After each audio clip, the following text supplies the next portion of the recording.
Okay, today we're going to talk about quadratics. A quadratic graph will look like this. And the equation looks like this. ax squared plus bx plus c. Anything that has a squared is called a quadratic. Where it crosses or touches the x-axis are called solutions. This is your x-axis.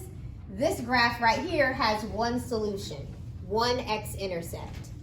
Other words for solutions are called x-intercepts, roots, and zeros, okay? So when you get a question where it says, what are the solutions to the quadratic?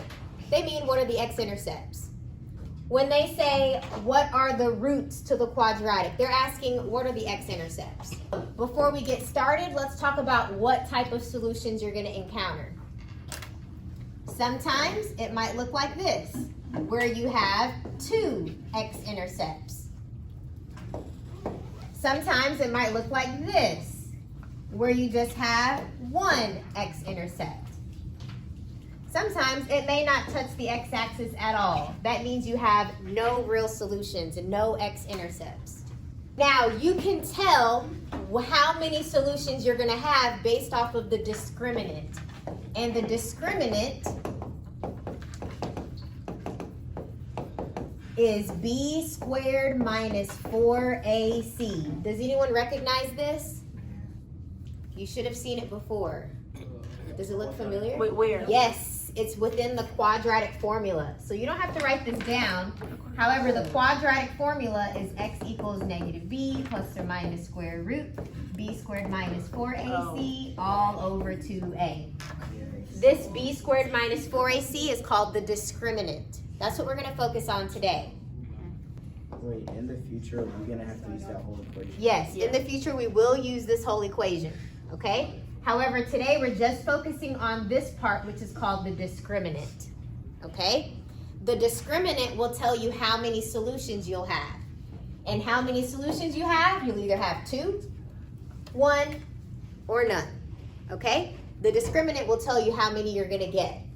So if your discriminant, which is b squared minus 4ac, if your discriminant is greater than 0, that means you're going to have 2 solutions. So that means if it's positive, you'll get 2 solutions. That means your graph will look something like this, where it crosses twice. If your discriminant, b squared minus 4ac, is equal to 0, you're going to have 1 solution. That means your graph is going to look something like this, where it crosses once, or it touches the x-axis once.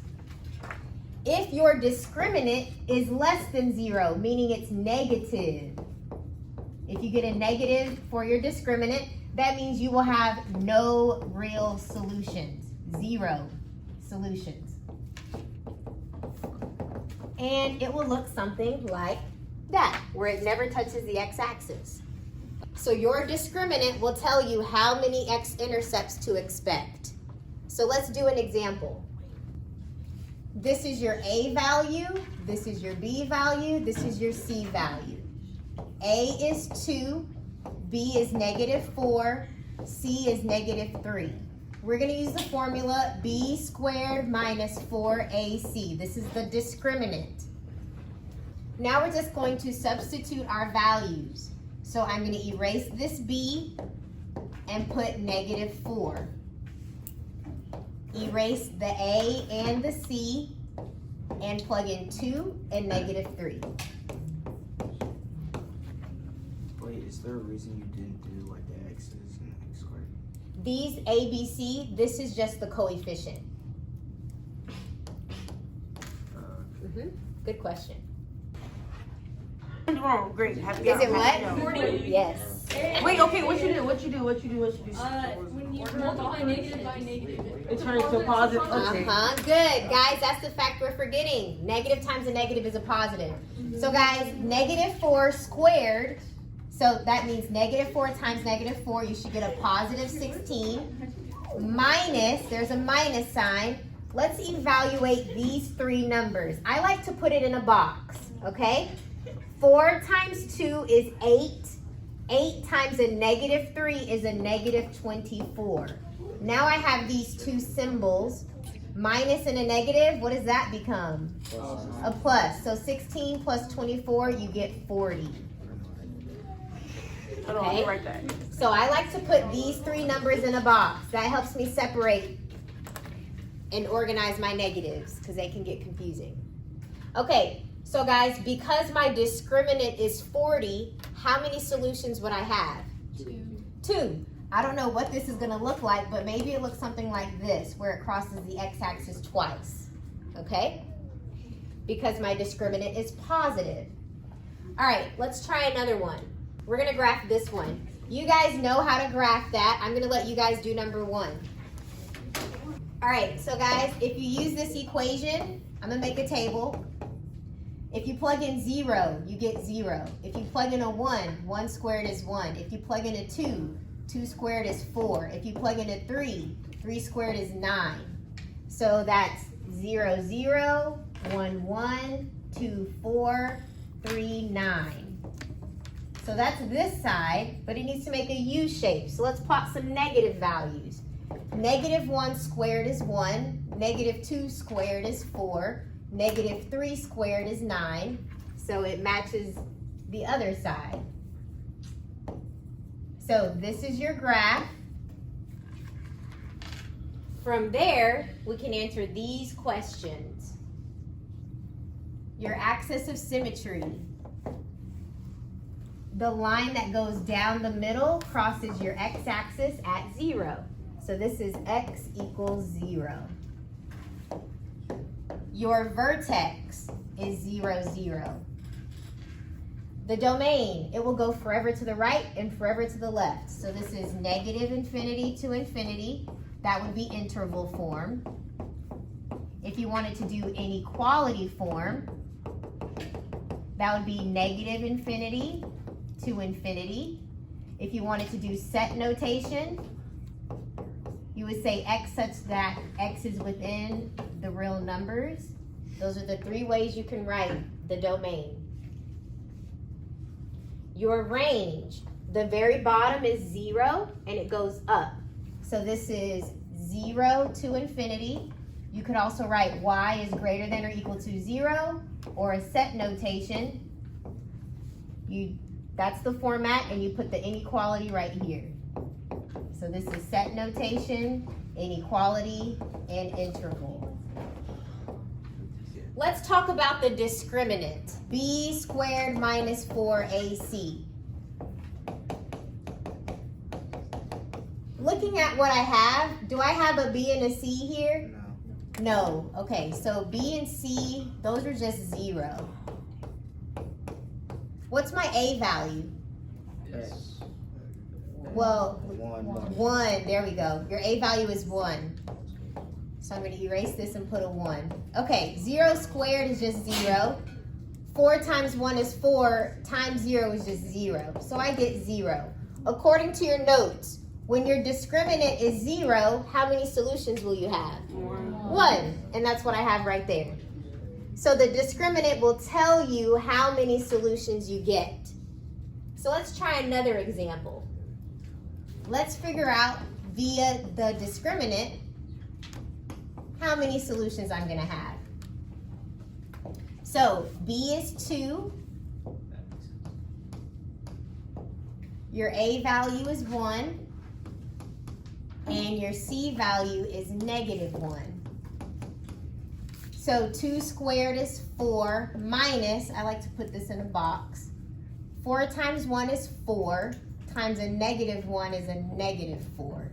So these two negatives make a positive. How many solutions will I have? 0.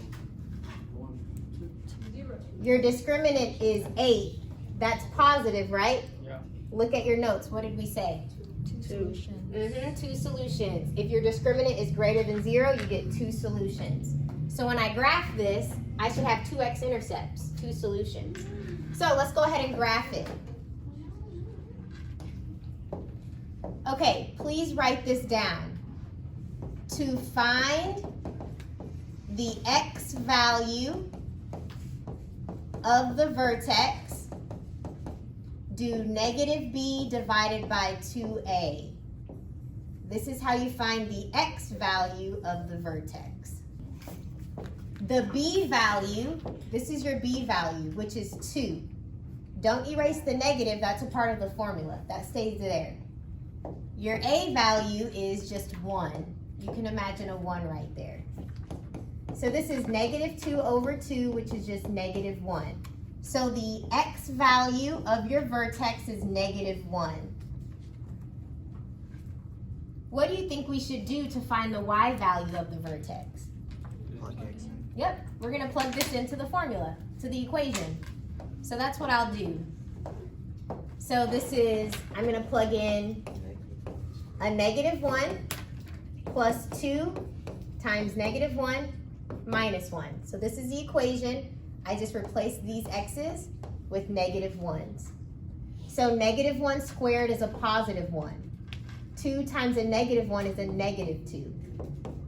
1 minus 2 minus 1 is negative 2. So that is my vertex.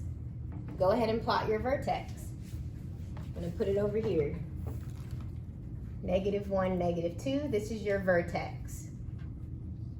Would you guys like to know a quick trick on how to graph these? Yes. Once you find the vertex, just go up 1 over 1. Up 1 over 3, up 1 over 5, up 1 over 7. It just increases by odd numbers. 1, 3, 5, 7, 9, and it continues. And then this side, up 1, up 3, up 5. The next one will be up 7. So this is your quadratic. That's gonna be every time. Genius. Is it different? That's whenever your a value is 1. Oh. Okay? That one. So for this one, your a value is 1. So look at the pattern. It went up 1, 3. up 3, up 5. The next one will be up 7. It's odd increments.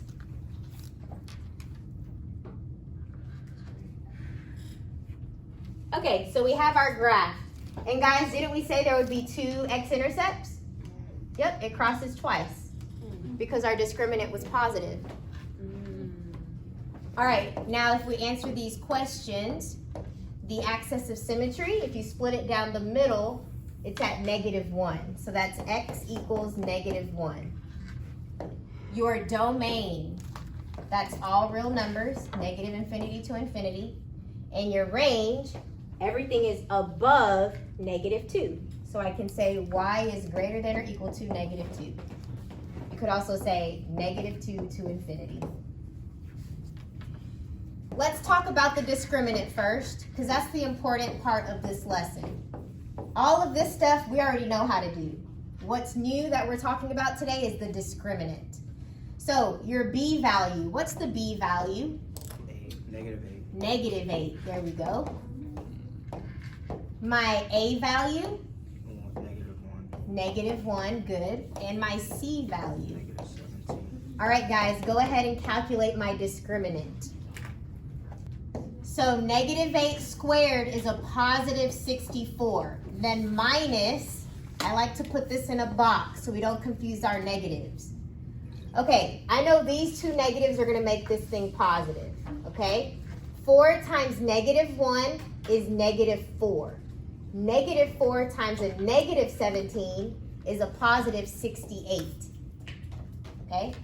But don't forget this minus sign outside of my box. So 64 minus 68 equals -4. So guys, my discriminant is negative. What do you know about my graph when I graph it? It's gonna be no solution. Exactly, no solutions. It will not touch this x-axis because my discriminant's negative. Okay, so let's test it out. Let's go ahead and graph it.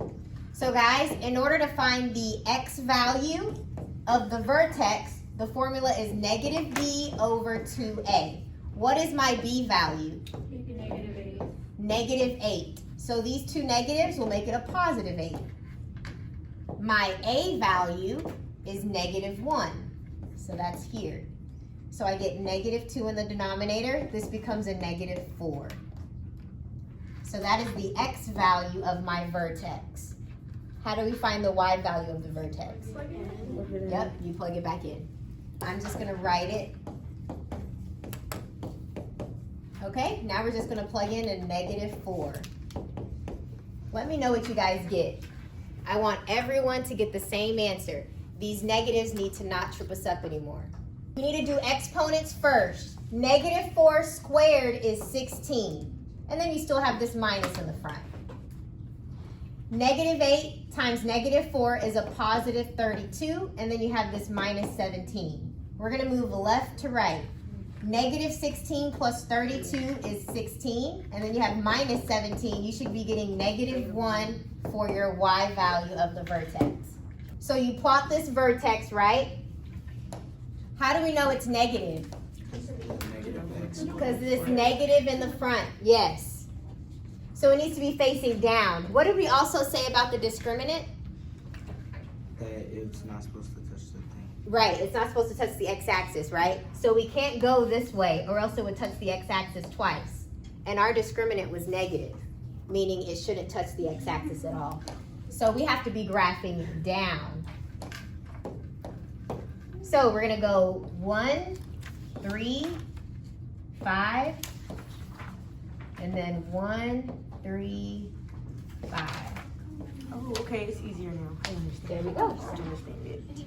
All right, so your axis of symmetry, it goes down the middle at x equals -4. Your domain is always going to be all real numbers for quadratics. No matter what the transformation is, it's just all real numbers. Your range, the bottom is pointing to -infinity, and the very top is at -1. You could also say y is less than or equal to -1. If you want to put it in set notation, just put it in curly brackets, y with the line. So let's summarize. We need to summarize what we just got. What's the discriminant formula? B squared minus 4AC.